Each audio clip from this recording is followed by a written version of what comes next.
Bonjour! Aujourd'hui pour la petite bulle de vie, j'avais envie de vous parler de la peur du changement et de ce qui nous freine dans ce changement.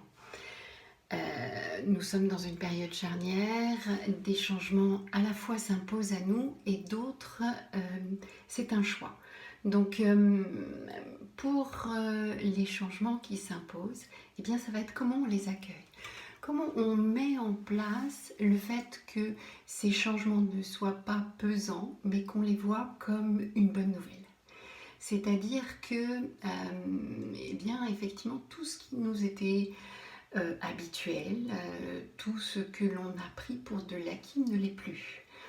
Notre liberté, notre société de consommation, notre manière de fonctionner, nos jeux de pouvoir, nos compétitions, notre manière de se comparer aux autres, tout cela faisait partie de notre quotidien.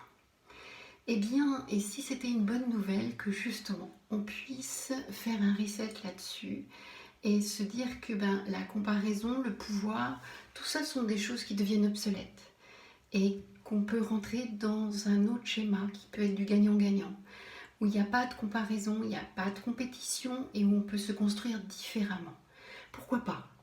Donc peut-être de regarder sous cet angle-là et de ce fait de faire moins de résistance au changement qui va permettre de faire un changement plus facile, plus doux, moins on s'accrochera au vieux schéma et plus les choses pourront se faire facilement. De toute façon, nous sommes dans une période charnière. Toutes les périodes charnières sont des périodes inconfortables. Que ce soit dans notre vie quotidienne, quand on passe d'une vie active à la retraite, eh bien, on est dans une période charnière et c'est assez inconfortable. Quand on passe d'une vie de célibataire à une vie de couple, c'est parfois inconfortable aussi. Quand on passe d'une vie où on n'a pas d'enfant à une vie de parent, eh bien là aussi c'est inconfortable.